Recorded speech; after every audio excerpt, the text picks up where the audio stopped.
안녕하세요. 오늘도 사연살롱을 찾아주셔서 감사합니다. 서울 사는 30대 초반 미혼 여성이에요. 얼른 제 짝 만나서 기혼 여성이 되고 싶은데 그게 참 내 맘대로 안 되네요. 하긴 제가 괜찮은 남자를 만나고자 엄청난 노력을 기울이고 살았던 건 아니에요. 처음 사귀었던 저의 첫 남친과 결혼까지 생각했었죠. 하지만 그 남자와 결혼 전 혼수 문제로 다 뒤집어 엎고 끝내버렸어요. 특히나 혼수 때문에 친정엄마가 힘들게 운영하는 조그만 식당까지 와서 지랄했던 예비 시모에게 비곁을 날리고 깔끔하게 쪽내버렸죠. 우리 엄마가 잘못한 게 뭐가 있다고 엄마가 운영하는 식당에 와서 손님들 다 보는 데서 그렇게 지랄을 해댔는지 지금 생각해도 너무 열받아서 눈물이 다 난다니까요. 우리 엄마가 진짜 불쌍하게 살아온 사람이거든요. 한쪽 눈은 실명했고 우리 쌍둥이 자매 낳고 자궁을 드러냈으며 갑상선암에도 걸린 적이 있고 급기야 위암 2기 판정까지 받았죠. 힘겹게 항암치료 끝내고 어떻게든 한 푼이라도 벌어보겠다고 장사하는 우리 엄마한테 혼수 갖고 온갖 모욕을 준 예비 시모를 평생 용서할 수 없을 거예요. 길에서라도 만나면 싸대기 한 대 짝 하고 날릴지도 모르겠어요.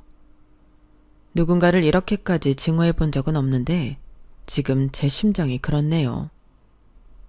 그런데 이렇게 저 혼자 화내고 감정의 소용돌이에 빠져봤자 다 제 손해인 것 같아서 좀 긍정적으로 변화해 보렵니다. 오늘 사연살롱 구독자분들께 다 일러바치고 시원하게 털어내려고 해요. 저도 새 출발해서 착하고 좋은 남자 만나 예쁜 가정 꾸리고 살고 싶거든요. 이 글을 읽는 여러분들 중에도 알콩달콩 행복하게 사시는 분들 많잖아요. 저도 여러분처럼 좋은 사람 찾기 위해 눈에 불을 켜고 열심히 노력할게요. 그 전에 간단히 제 그동안의 삶을 반추해보는 시간을 가지려고 해요. 더불어 우리 엄마의 삶까지 말이죠. 끝까지 들어보시고 지금껏 참 고생하며 살았다는 응원의 메시지 한 번씩 부탁드려요. 그럼 앞으로 살아가는데 정말 큰 용기가 될 것 같네요. 지금부터 이야기 시작해 볼게요. 전 그래도 태어날 때부터 흙수저는 아니었다고 해요. 최소한 저희가 초등학교 고학년이 되기 전까지는 지방에서 대궐 같은 집에서 살 수 있었어요.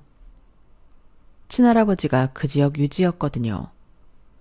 사업을 크게 하셨는데 워낙 잘 돼서 그 지역 경제를 좌지우지할 정도였다고 해요. 왜 예전에 이런 말 있었잖아요. 그 집안 땅을 밟지 않고는 돌아다닐 수 없다. 저희가 딱 그 케이스였죠. 사람들이 잘 정돈된 공원인 줄 알고 돗자리랑 김밥 싸와서 놀고 가곤 했어요.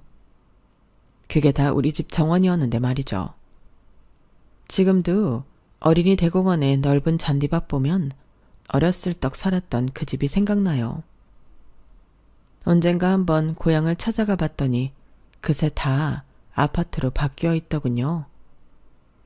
요즘엔 아파트가 최고인 시절이 돼버렸죠. 어쨌든 그 정도로 부자였기에 집에 파출부며 경비원, 운전기사, 정원사 등 일하는 사람이 정말 많았어요. 한 20명 가까이 됐던 것 같아요. 그런데 참 재미있는 게 뭔 줄 아세요? 바로 우리 엄마가 이 집 파출부로 들어왔던 사람이라는 점이에요.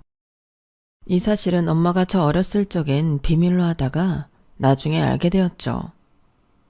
엄마도 아닌 고모들로부터 들어서 알게 되었네요. 전 고모의 기억자만 들어도 너무너무 끔찍할 정도로 싫어요. 저희 아빠는 위로 누나만 5명 있는 막내 외아들이었어요. 옛날에만 해도 고추 달린 아들이 최고라고 생각했었으니 그놈의 아들 낳으려고 5명의 딸들을 내리놓았다고 해요. 덕분에 우리 아빠는 부잣집의 황태자로 화려하고 귀하게 컸어요. 혼자서 할 수 있는 건 아무것도 없었죠. 게다가 고모들은 또 얼마나 드세던지 올케는 우리 엄마를 못 잡아먹어서 안달이었어요. 엄마가 아빠와 결혼하게 된 경위와 시누이인 고모들로부터 받은 서러움에 대해서 제게 하소연하셨어요. 제가 성인이 됐을 때 말이죠. 민진아, 엄마는 진짜 가난한 집안에서 조실부모하고 어렵게 자랐어. 그래서 학교도 제대로 못 나오고 부잣집인 네 아빠 집안에 식모살이하러 들어왔지. 하도 집이 넓으니 식모들 방도 여러 개 있었거든. 이곳에서 일하면 숙식도 해결하고 돈도 벌 수 있고 일석이조였어. 그런데 식모살이하러 들어간 첫날 네 아빠와 서로 한눈에 반하게 되었고 어느 날 내게 사랑 고백을 하더라니깐. 나도 20살이었고 얼굴도 잘생기고 부잣집 아들인 네 아빠가 고백해오니 그 손을 덥석 잡았지 뭐. 그 후로 우리 사이에 너희들 쌍둥이 자매가 생겼고 그제서야 우리 사이를 가족들에게 알렸어. 당연히 난리가 났지. 그냥 난리가 난 게 아니라 내가 무슨 전쟁 포로로 잡힌 듯이 날 아작내려고 하더구나. 특히 그 시누이들이 말이야. 시어머니는 일찍 돌아가시고 시아버님도 내가 임신했다니 그냥 포기하셨는데 웬 시누이들이 그렇게 난리 부르스를 추던지. 지금도 꿈에 나올까봐 두려울 정도야. 내가 임신했다니까 나 애 떨어지게 하려고 온갖 계략을 다 쓰고 자기네들끼리 날 밀치고 지랄하더구나. 그래도 그때까지만 해도 네 아빠가 방패막이 구실을 해줘서 내가 그 집안에서 버틸 수 있었지. 그런데 혼인신고를 하고 너희 쌍둥이들을 낳고 자궁이 완전히 파열되어 드러낼 수밖에 없게 됐어. 대가 중요한 집안에서 쌍둥이 딸 낳고 내가 더 이상 애를 못 낳는 처지가 돼버리니 네 아빠마저도 날 멀리했어. 시누이들이 더 기세등등하여 날 못살게 구는 건 당연했지. 난 정말 매일 살얼음판을 걷는 것 같았어. 지옥이 따로 없었지. 그래서 10년 동안 너희를 키우고 거의 쫓겨나다시피 두 손 두 발 다 들고 나온 거야. 내가 그들과의 싸움에서 진 거지. 내 몸과 마음이 완전히 다 무너져서 죽음의 공포가 느껴지더구나. 나도 살아야겠다 싶어서 너희를 버리고 나올 수밖에 없었어. 너희는 부잣집에서 좋은 교육 받으며 잘 살 수 있을 거라 생각했거든.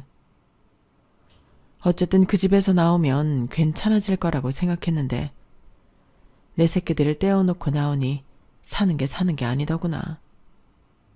몇 번이나 다시 가서 너희들을 데리고 오려 했지만 문전박대 당했어. 어쨌든 다 이애미 잘못이지 뭐.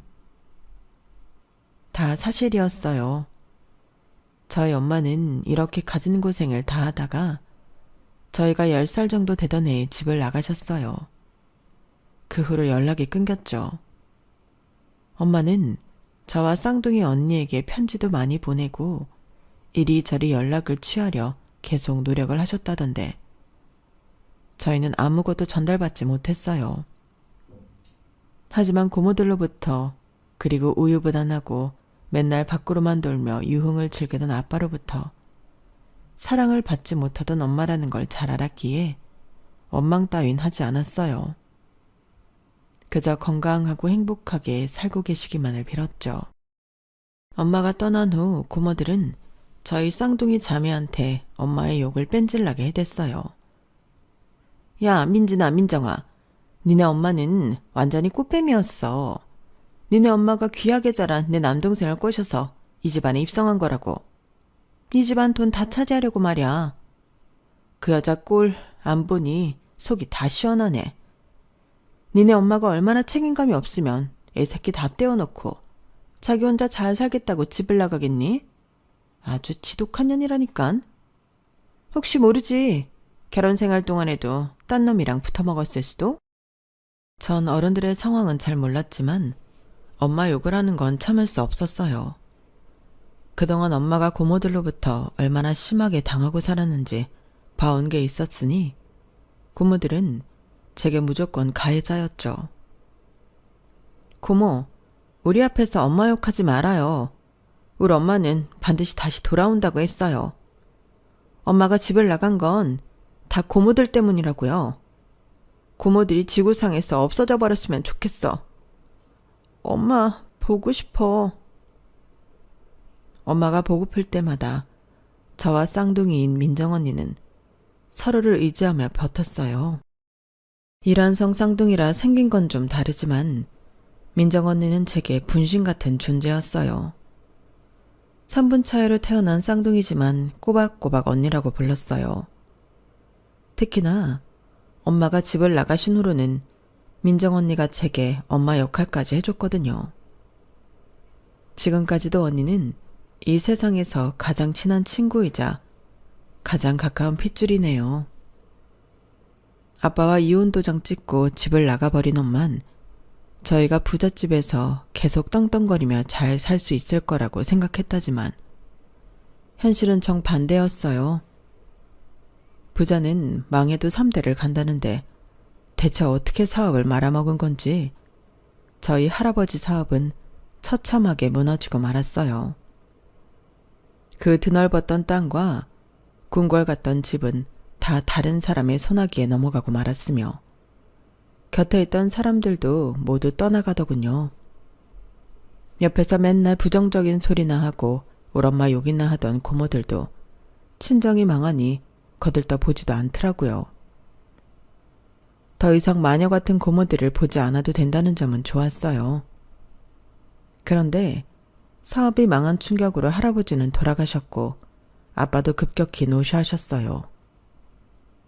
하지만 평생을 온실 속의 화초로 자란 아빠는 혼자서 할 수 있는 일이 아무것도 없었어요. 이 직장 저 직장을 전전하며 거의 반백수로 살았더랬죠. 그런데 워낙 잘생긴 얼굴 덕분인지 여전히 아빠를 따르는 여자들이 우리 집에 놀러 오더군요.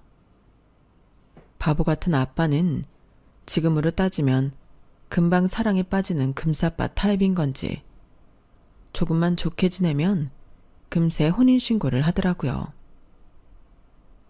자, 민진아, 민정아 인사해라. 새엄마다. 너희와 나이 차이는 얼마 안 나는 20대 초반인데 그래도 꼬박꼬박 엄마라고 부르도록 해라. 알았지? 더욱 미치겠는 건 이렇게 새엄마라는 여자들이 수시로 바뀐다는 거였어요. 잠시나마 혼인신고를 하고 같이 살았던 여자들은 이혼 도장 찍고 나면 우리 집에 있는 돈 되는 물건들을 다 가져나가기 십상이었어요. 아줌마, 우리 아빠랑 이혼했다면서 왜 갑자기 집은 뒤지는 거예요? 우리한테 진짜 엄마처럼 잘 대해준 적도 없으면서 이제 와서 위자료라도 챙기겠다는 건가요? 너 말 잘했다. 그래, 맞아. 명색이 몇 달간 법적으로 와이프였는데 그래도 위자료조로 돈 되는 물건은 좀 챙겨가야 하지 않겠니? 근데 이놈의 가난한 집구석은 뭐 돈 되는 게 이리도 없어. 이런 일이 반복되자 아빠에게 불평불만도 해보았지만 소용없었어요. 속이에 경일 끼었죠. 아빠, 대체 새엄마를 몇 명을 더 드릴 작정이에요? 우리가 받을 상처는 생각도 안 하는 거예요? 아빠 진짜 나빠요. 민진아, 민정아, 아빠는 모든 걸 한순간에 다 잃은 사람이야. 이렇게라도 누군가에게 의지하지 않으면 금방이라도 무너질 것 같다고. 아빠의 심정을 아예 이해 못하는 건 아니었어요. 하지만 개벌은 난 못 준다고 돈이 있던 시절이건 없던 시절이건 밖으로 도는 건 여전했어요. 우리 딸내미들은 알아서 크겠거니 하는 듯 했죠. 실제로도 저흰 모든 걸 다 자급자족해야 했어요.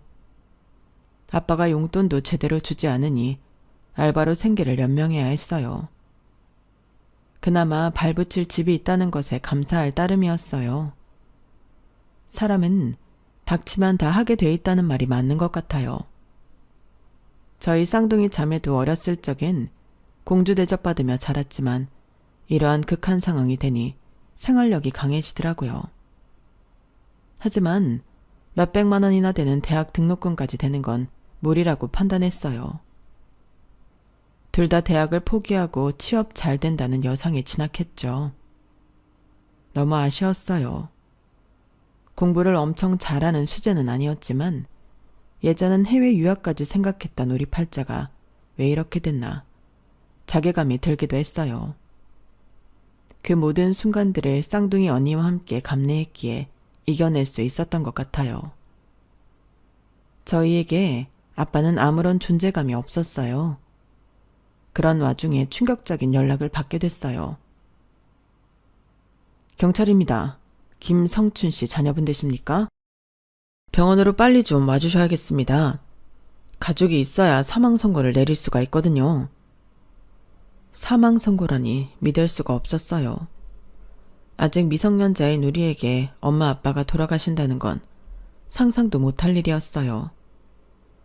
아무리 신뢰할 수 없는 사고뭉치 아빠였지만 우리에게 보호자는 아빠뿐이었는데 거꾸로 우리가 보호자가 되어 아빠의 사망 선고를 지켜봐야 한다는 게 정말 아이러니했죠.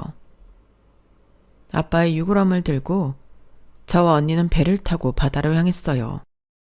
바다 낚시를 좋아하던 아빠가 자주 가던 곳이었어요. 아빠, 이 바다의 흐름을 타고 전 세계로 다니면서 여행하세요. 그동안 이일저일 겪느라 맘 약한 우리 아빠 고생 많았어요. 편히 쉬세요. 아빠가 돌아가시고 나니 우린 엄마가 더욱더 그리웠어요. 그제서야 쬐끔 우릴 두고 떠나버린 엄마가 야속하게 느껴지더군요. 이런 맘을 쌍둥이 언니에게 토로했지만 역시나 언니는 어른스러운 대답을 해줬어요. 민진아, 우리 엄마 원망하지 말자. 엄마도 얼마나 힘들게 시집살이 하다가 떠나셨니? 우리가 각자 자리에서 열심히 살다 보면 반드시 만나게 될 거야. 난 운명의 힘을 믿어. 하지만 마냥 불행한 우리 운명 탓만 하고 있을 수만은 없었어요. 그동안 아빠가 조금이나마 지어졌던 생활비가 없어지니 진짜 빈털털이었거든요. 전기, 가스, 수도가 끊긴 일도 다반사였어요. 학교 다 포기하고 솔직히 그 시간에 돈 벌고 싶더라고요. 목구멍이 포도청이라고 일단 배는 채워야 했으니까요. 그럴 때마다 쌍둥이 언니가 다잡아줘서 그나마 자퇴는 안 하게 됐네요. 여상을 졸업하고 언니는 개인 병원에서 간호조무사로 일하게 되었고 전 조금 규모가 큰 병원의 행정직원이 되었어요. 제일 말단이라 장례식 쪽 행정 업무를 맡게 되었죠. 처음에는 영안실도 있는 지하 장례식장에서 일하는 게 죽기보다 싫었어요. 으스스하고 무섭기만 했거든요. 맨날 하루 종일 사람들의 곡소리를 들어야 했고 화장실 가는 것조차 무서웠죠. 그래도 대학도 안 나오고 사회 경험도 없는 제가 이 정도 규모의 병원에 취직한 걸 다행으로 생각해야 했어요. 그만두고 싶은 마음을 꾹 참고 이 악물고 열심히 일했죠. 그동안 살아본 바로는 반드시 힘들고 어려워야 그만큼의 행복과 보상이 따르더라고요. 그걸 우리 집안이 다 망하고부터 깨달았죠. 그날도 평소와 다름없이 이 일 저 일 알아서 착착 해내고 있었어요. 그때 웬 허름한 옷차림의 아줌마가 울먹이며 제게 오더군요. 저 상존이 뭐니 쓸 여력이 없어서 제가 혼자 남편 장례를 치러야겠는데 한 번도 해본 적이 없어서 절차를 모르겠네요. 안내 좀 받을 수 있을까요? 그런데 그 아줌마나 저나 동시에 뭔가 이상함을 감지했어요. 서로 하다가 껴안고 엉엉 울어버렸죠. 그 아줌마는 바로 우리 엄마가 틀림없었거든요. 저 혹시 성함이 이숙자 씨 아니에요? 엄마, 우리 엄마 맞지? 나 민진이야, 엄마. 나 못 알아보겠어? 엄마, 어디 갔다 이제 왔어? 나랑 민정 언니 안 보고 싶었어? 진짜? 우리 딸내미 맞니? 엄마가 한쪽 눈이 안 보이고 눈물이 가득 차서 눈에 잘 패는 게 없구나. 미안하다 몰라봐서. 이렇게 사람 많고 넓은 서울에서 널 만나게 되다니 맨날 빌고 또 빌었던 보람이 있구나. 우리 딸 정말 예쁘게 자랐네. 너무 미안하다. 널 이제야 만나게 돼서 미안해. 엄마, 남편이 돌아가셨다는 게 무슨 말이에요? 여기 장례 치르러 온 거예요? 엄마가 몇 년 전에 한 남자를 만나서 재혼하게 됐어. 진짜 착한 사람이었는데 하늘도 무심하시지. 돈 더 벌겠다며 여러 가지 일을 하다가 고층 빌딩 창문 닦는 일까지 하게 됐는데 그만 떨어지고 말았지 뭐냐. 바로 그 자리에서 죽어버렸다고 하더라. 그런데 우리 딸 얼굴이 말이 아니네.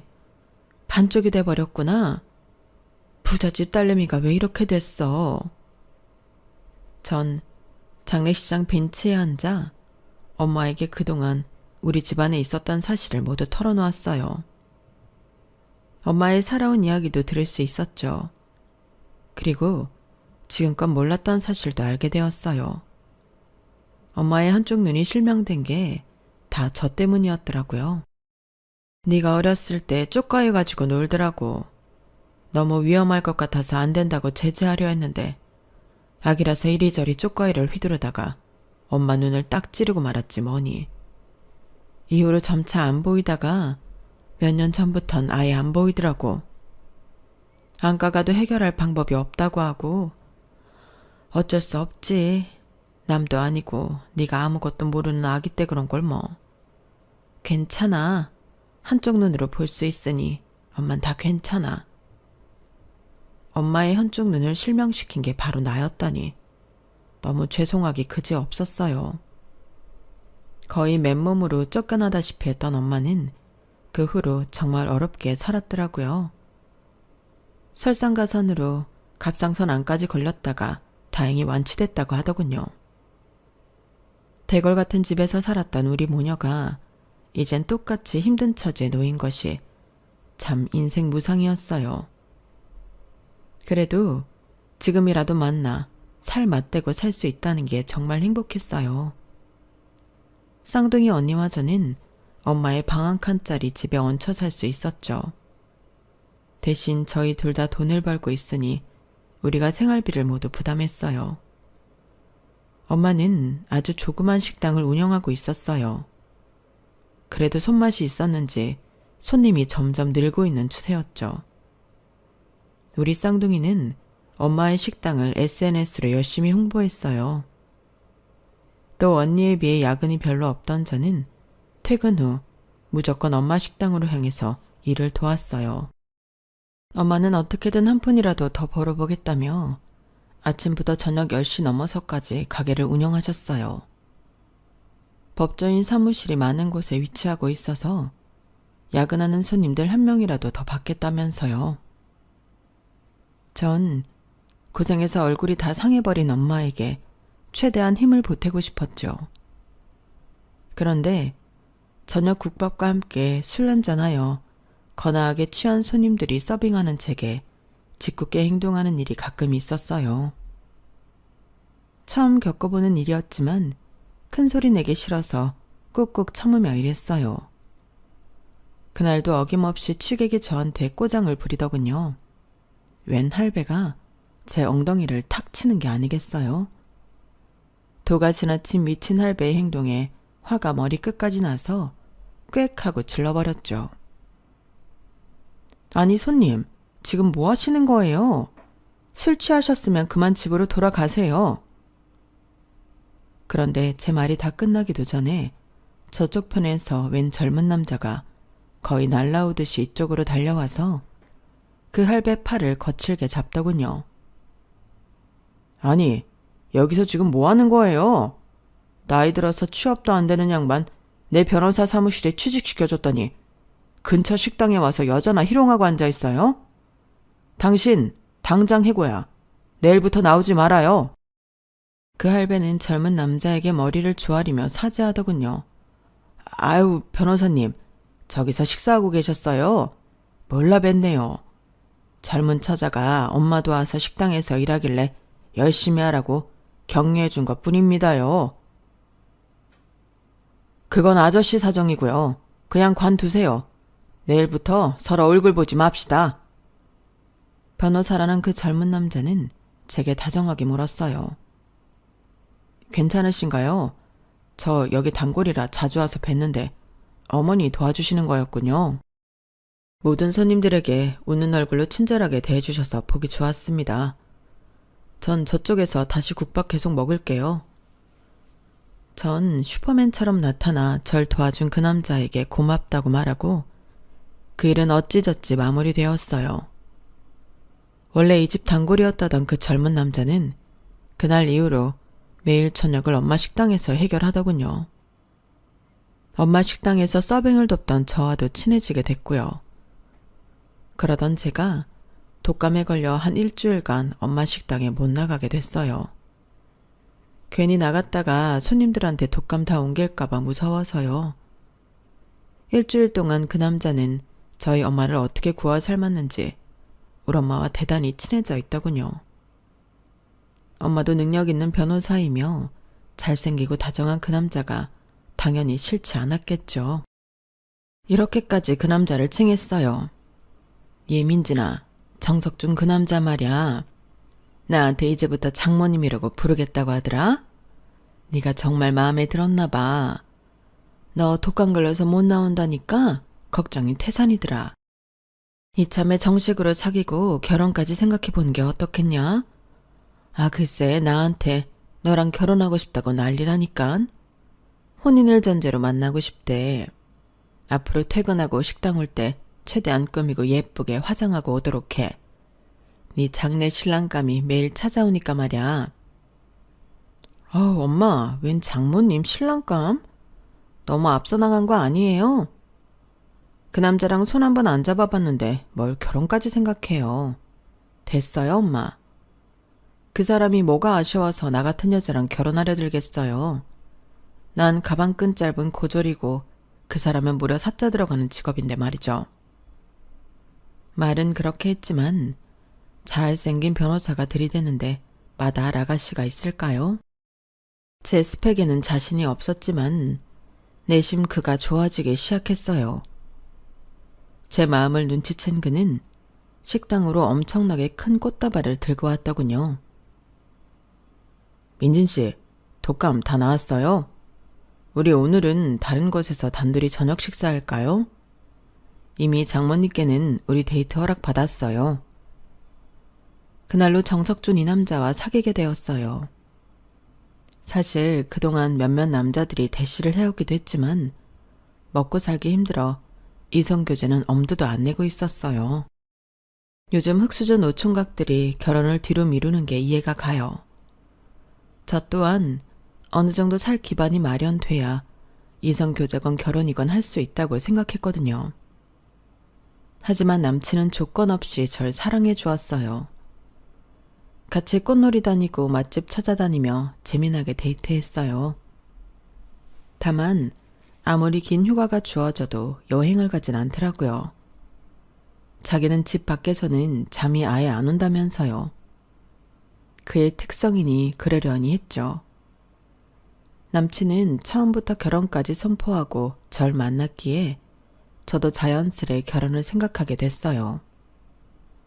성품이 말랑말랑하고 착한 사람이었기에 저희 엄마도 참 좋아라 하셨죠. 그런데 남친 엄마는 정반대였어요. 저의 존재를 아시고는 완전히 집안을 다 뒤집어 버렸다고 하더라고요. 그런데 남친 엄마는 자기 집을 다 뒤집어 엎은 것뿐만이 아니라 우리 엄마 식당까지 찾아와서 난동을 부렸다더군요. 너무 깜짝 놀랐죠. 일하고 있는 낮에 엄마로부터 전화가 왔어요. 민진아, 지금 석준이 엄마라는 사람이 와서 식당 다 때려 부수고 있어. 네가 자기 아들 꼬셔서 결혼까지 하려 한다면서. 우리 보고 하층민이니 어쩌니 난리치면서 말이야. 어떡하면 좋니? 전 너무 열이 받았어요. 가뜩이나 몸 약한 우리 엄마가 혼자서 얼마나 무서울까 하는 생각에 더욱 화가 났죠. 엄마, 당장 경찰에 신고하세요. 제가 지금 직장에 말하고 바로 갈게요. 아, 민진아, 아니다. 괜히 너 왔다가 이 여자한테 뼈도 못 추릴 수 있으니 오지는 말어. 경찰에 신고하지도 말고 말이야. 내가 말로 잘 해볼게. 나중에 사돈이 될 수도 있는 사람인데 뭐하러 신고까지 하니. 내가 너한테 괜히 연락했구나. 신경 쓰지 말고 이래. 미안하다.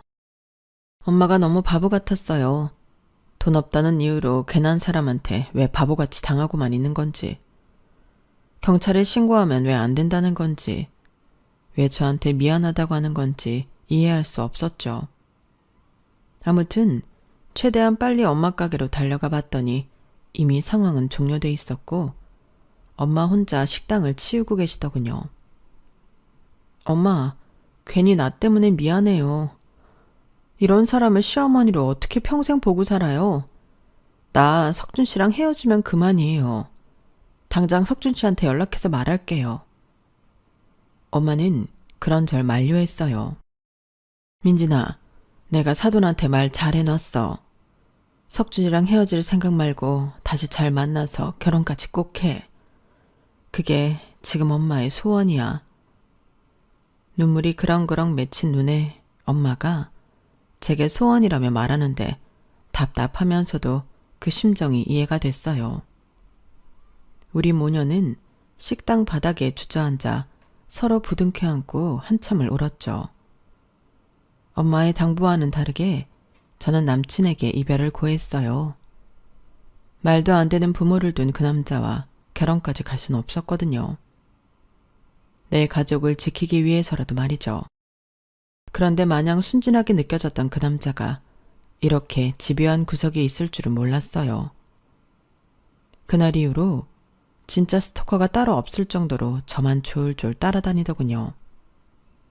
아니, 왜 직장까지 찾아왔어? 변호사 사무실은 어쩌고? 자기 일 안 해? 지금 내가 일이 문제야? 민진이가 나랑 헤어지겠다는데 내가 일이 손에 잡히겠냐고. 자기가 날 다시 만나줄 때까지 지구 끝까지 쫓아다닐 거야. 어디 자기가 이기나 내가 이기나 해보자고. 나의 돗자리를 가지고 와서 제 책상 옆에 자리하고 계속 앉아있더라고요. 저의 직장 사람들은 자초지종을 듣고는 다 제게 한마디씩 했어요. 아니, 능력 있는 변호사가 이렇게까지 민진 씨 좋아한다는데 뭐가 문제야? 얼른 결혼해. 변호사님도 참 멋지는 사람이네요. 그 사람은 정말 진심이었고 건장했던 그의 체격은 점점 말라갔어요. 아주 바짝바짝 마르는 게 느껴질 정도로 말이죠. 급기야 남친 엄마가 저의 직장으로 쫓아왔죠. 야, 아들아. 변호사인 네가 왜 여기 장례식에 돗자리 깔고 앉아있는 거냐? 오라, 네가 김민진이냐? 너 우리 아들 말려 죽일 셈이야? 내 아들이 너 때문에 단식투쟁하고 있다고. 80kg 건장했던 내 아들이 너 때문에 59kg가 돼버렸다. 사람 좀비 만들 셈이냐? 아, 미치겠네. 이 연놈들을 어떡하면 좋아 진짜? 웬 똥파리 한년이 우리 아들 덥석 물고 놔주질 않으니 이거? 그래, 두 손 두 발 다 들었다. 니네 결혼해라. 단 우리 아들 순순히 남겨줄 순 없고 조건이 있으니 그건 나중에 따로 말해주마. 아휴. 남친은 기뻐 날뛰더군요. 엄마, 드디어 나 결혼 허락해주는 거예요? 고마워요, 엄마. 자기야, 우리 이제 결혼할 수 있어. 야호! 전 떨떠름하게 다시 남친과 재회하게 됐어요. 남친 자체는 착한 사람이고 결혼하게 되면 예비 시모도 좀 변할 거라고 생각했거든요. 하지만 그건 저만의 착각이었어요. 예비 시모는 더욱 악독해져만 갔어요. 아마 예비 시모는 계략을 변경한 것 같더군요. 절 말려 죽이기로 말이죠. 그날 이후로 예비 시모는 퇴근하면 바로 본인 집으로 절 불렸어요. 며느리가 다 된 양 절 부려먹기 시작했죠. 야, 퇴근하면 니네 엄마 식당 가서 도울 생각 말고 이 집에 와서 청소랑 빨래랑 음식이랑 네가 다 해. 신부 수업 받는다고 생각하고 말이야. 우리 집안이 대대로 뼈대 있고 고상한 집안이다. 우리 집안만의 특유한 문화를 배우란 말이다. 예비 시모의 개떡 같은 말을 100% 다 들어줄 순 없었고 적당히 타협해야 했어요. 어머님, 저희 엄마 혼자 식당 운영이 어려우니 평일엔 여기 못 옵니다. 제가 가서 마감 때까지 엄마 식당 일 도와드려야 해서요. 대신 주말마다 올게요. 그럼 됐죠? 그렇게 말하고 주말마다 왔는데 올 때마다 참 눈에 거슬리는 부분이 있었어요. 바로 예비시부였죠. 예비시모는 뼈대 있고 고상한 집안이라고 했지만 제가 보기에 고상함이란 찾아볼 수 없는 상스러운 집안이었어요. 예비시부는 처음 보는 제 앞에서 왕방구를 방방 끼어댔어요. 너무 깜짝 놀랐죠. 방귀만 끼면 다행이게요. 꺽꺽 트림에 비듬털기 콤보까지 아주 죽겠더라고요. 게다가 본인은 열이 많다면서 집안에선 사각 반스 바람에 구멍난 난닝구만 입고 있더군요. 눈을 어디에 둬야 할지 모르겠더라고요. 매번 주말에 남친 집에 갈 때마다 기분을 잡치고 오기 일쑤였어요. 눈치 없는 남친은 그런 제 기분을 아는지 모르는지 말도 안 되는 망언을 일삼았어요. 우리 엄마 아빠 실은 인자하고 교양 넘치는 분들이야. 이제 우리 결혼 허락하셨으니 아마 며느리로서 잘해주실 거야. 제가 가난하다고 가방끈 짧고 비천하다며 그렇게 무시했던 시모와 시부도 알고 보니 별로 대단한 사람들이 아니었어요. 둘 다 중졸에 건어물 가게 운영하던 분들이더군요. 남친이 열심히 해서 개천에서 용난 케이스였고요. 그래서 변호사 아들에게 더욱 집착하는 것 같더라고요. 아들에 대한 예비시모의 집착은 정말 무서울 정도였어요.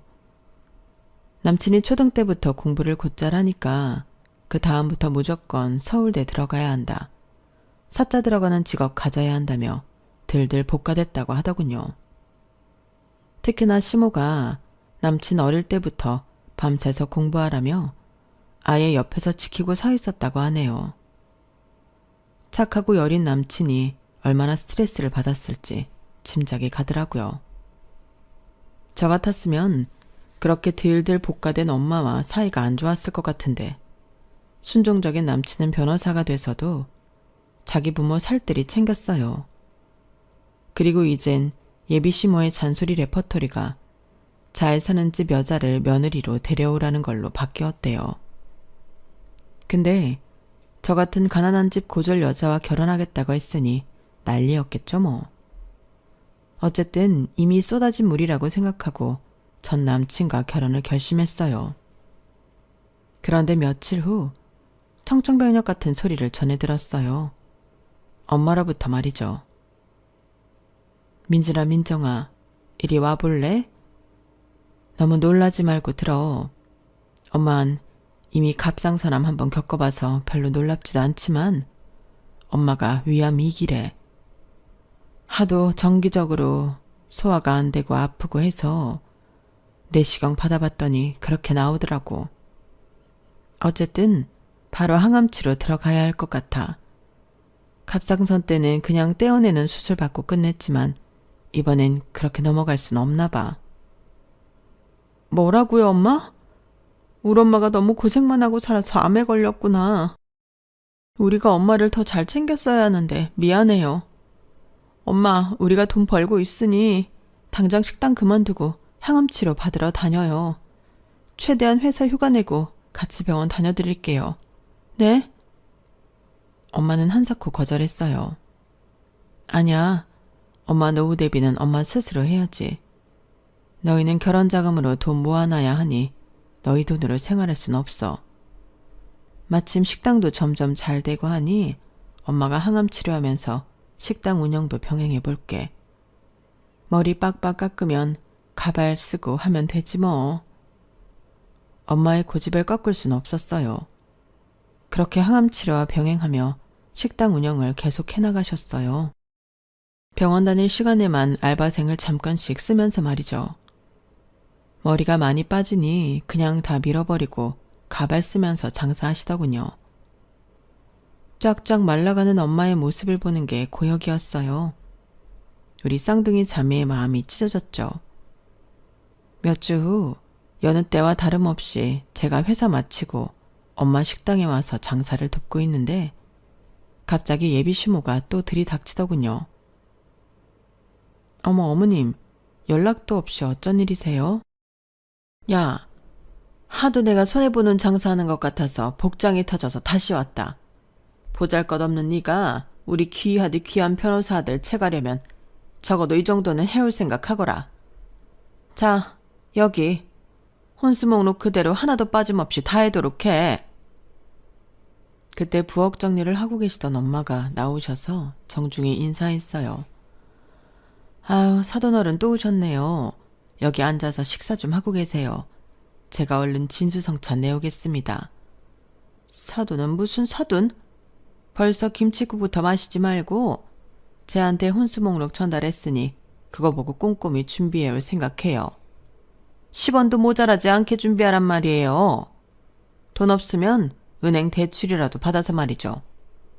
아무리 생각해도 내가 열이 뻗쳐서 그냥은 장가 못 보내겠으니 그렇게 알아요. 아참, 그쪽 암 걸렸다면서요? 아유, 암도 가족력이라던데 대개딸도 시집와서 바로 암 걸리는 거 아니요? 머리 대머리로 빡빡 밀었다고 들었는데 이건 뭐요? 가발이요? 예비 시모는 진짜 예의 없게 저희 엄마가 쓰고 있던 가발을 획 아래로 끌어당겨서 훌러덩 벗겨지게 만들었어요. 그 모습에 제가 폭발해버렸죠. 아니 어머님, 지금 암 치료받느라 힘든 우리 엄마한테 대체 무슨 짓이에요? 우리 엄마가 예의 있게 대해주면 고맙게 생각하고 같이 예의 있게 행동하셔야죠. 지금 변호사 아들 데리고 장사하는 거예요? 서로 사랑해서 결혼한다는데 그 모습이 그렇게 볼썽사나우세요? 아휴, 학창시절부터 그렇게 들들 볶으셨다고 다 들었어요. 착한 석준 씨가 불쌍하네요, 정말. 제가 예비 시모에게 대더니 엄마가 옆에서 극구 말리셨어요. 오히려 괘씸한 예비 시모에게 머리를 조아리셨죠. 죄송합니다, 사돈어른. 얘가 결혼 준비하면서 신경이 좀 날카로워졌나 봐요. 원래 이렇게 어른에게 대드는 아이가 아닌데 정말 죄송해요. 혼수는 제가 대출을 받아서라도 다 알아서 준비하겠습니다. 걱정 말고 댁에 돌아가셔서 쉬세요. 예비 시모는 씩씩거리면서 집에 돌아가더군요. 저희도 집에 돌아와서 예비 시모가 주고 간 혼수 목록을 펼쳐보는데 가관도 아니었어요. 모든 금액을 합쳐보니 무려 5억의 견적이 나왔죠. 한숨만 나왔어요. 곁에서 지켜보던 민정 언니도 기가 차다는 듯 한마디 하더군요. 민진아, 너 결혼하려는 그 남자가 그렇게 대단한 남자야? 요즘 변호사들도 경쟁이 치열해서 그렇게까지 돈 많이 못 벌어. 무슨 사업하는 것도 아니고 말야. 그 남자 사진 있니? 얼굴이나 한번 보자. 그렇게 잘났어? 남친이 하도 급하게 결혼을 재촉하다 보니 언니에게조차 한 번도 소개시켜주지 못하고 있었어요. 전 남친의 사진을 언니에게 보여줬죠. 그랬더니 언니가 너무 깜짝 놀라더라고요. 민진아, 이 남자가 네 남자친구야? 결혼한다고 이 사람이랑? 안 돼. 이 사람은 안 된다고. 난 반대야. 안 했으면 좋겠어. 어? 왜 언니? 하도 혼수를 세게 불러서? 이 사람만 놓고 보면 정말 착하고 순수한 사람이긴 해. 예비 시모가 문제긴 하지만. 아니, 그게 아니고 저 병원 관련 얘기를 누설하면 안 되지만 내 동생 사활이 딸린 문제인이 밝힐게. 내가 정신과에서 오래 일했잖니. 이 사람 고등학교 때부터 우리 정신과 다닌 사람이야. 무려 내가 입사하기 전부터 기록이 있더라고. 너도 겪어봤겠지만 이 사람 엄마가 보통 사람이 아니야. 어렸을 때부터 애를 쥐잡듯이 잡아서 이 사람이 낮엔 멀쩡해 보여도 밤에 목류병이 너무 심해. 옆에 사람이 함께 있지 못할 정도라 하더라고. 이런 사람을 네 남편감으로? 절대 안 돼. 이 결혼 안 된다고. 아, 그제서야 남친이 여행을 절대 가지 않으려는 이유를 깨달았어요. 저와 밤을 보낸 적이 한 번도 없었죠. 어렸을 적부터 억압적인 부모로부터 받은 스트레스가 이 사람의 인생을 삼켜버린 것 같더라고요. 남친 인생은 불쌍했지만 당장 5억의 혼수를 준비하라는 예미시모의 요구도 들어줄 수 없었고 여러모로 이 남자와의 결혼은 불가하다고 여겨졌어요. 그래서 예비시모에게 최후의 비곁을 날리고 이 결혼을 파토냈어요. 욕심 많은 예비시모의 요청대로 혼수 목록 그대로 준비해서 시댁으로 보냈어요. 그리고 잠시 후 저도 시댁으로 찾아갔어요. 그랬더니 아주 난리가 나고 있더군요. 예상대로 예비시모가 제게 퍼붓기 시작했어요. 야 이년아, 내가 5억 원어치 혼수물품으로 준비해오랬지. 누가 혼수물품 사진을 보내랬냐? 너 지금 사람 놀리냐? 누구 농락하는 거냐고? 그래, 지금 당신들 농락하는 거다. 우리 엄마 식당까지 찾아와 모욕 주고 뒤집어 엎은 거 이제야 복수하는 거라고. 당신 아들이랑 우리 엄마가 하도 부탁해서 이 결혼 끝까지 밀어붙이려 했는데 아주 두 손 두 발 다 들었어. 난 더 이상 이 결혼 못하겠으니 본인들 급여 맞는 부잣집 여자한테 당신 아들 잘 팔아보셔. 속물에 거지근성 있는 여편네 같으니라고. 제 뒤통수에 대고 예비시모는 욕을 계속해댔어요. 그러거나 말거나 신경도 안 썼어요. 남친은 제 발목을 붙잡고 늘어졌고요. 제발 민진아, 제발 내 신부가 되어줘. 우리가 이렇게 끝날 사이야? 나 너 아니면 결혼 안 할 거야. 평생 혼자 살 거라고. 변호사 남친이 바보처럼 느껴졌어요. 정신과에서 근무하는 언니가 말해준 내용을 왜 비밀로 했냐며 남친에게 퍼붓고 싶었지만 그냥 참았어요. 아직도, 아니 영원히 남친 엄마에게 종속될 그의 삶이 불쌍해서 말이죠. 이거 놔. 나 더 이상 이런 대접받고 결혼 계속 진행 못해. 5억 혼수를 해오라고? 자기는 결혼 준비에 돈 한 푼 안 쓰고 있잖아. 실혼집까지 올 대출로 알아보고 있으면서. 됐어. 그냥 여기서 끝내. 난 내 분수에 맞는 남자친구 만날 거야. 당신은 부잣집 여자 만나서 잘 먹고 잘 살아. 콧질질이 남친을 뒤로하고 시댁 문을 박차고 나오는데 속이 다 시원하더군요. 제 나이도 아주 많은 편은 아니고 세상에 남자는 많으니 어딘가 제 짝이 있길 기대해 봅니다. 내세울 것 없는 제 집안 환경과 경제력까지 다 사랑해 줄 수 있는 사람을 찾을 거예요. 아참, 고졸이라는 학력은 이제 대졸로 바꿀 수 있을 것 같아요. 직장 다니며 야간 대학에 다닐 예정이거든요. 엄마도 욕심을 조금 내려놓으시고 밤 늦게까지 장사 안 하시는 걸로 합의를 봤고요. 변호사 남친과 헤어졌더니 모든 게 제자리로 돌아오는 느낌입니다. 다시금 열심히 살아야죠 뭐. 곁에 가족이 있으니 든든하네요. 뭐니 해도 내 핏줄이 최고죠 뭐. 지금까지 긴 글 읽어주셔서 감사합니다. 하루하루 열심히 사시는 분들 꼭 로또 당첨되시길 빌게요. 여러분, 사연 댓글에 응원과 현명한 조언 부탁드려요. 좋아요와 구독은 저에게 큰 힘이 됩니다. 오늘도 좋은 일 가득하세요.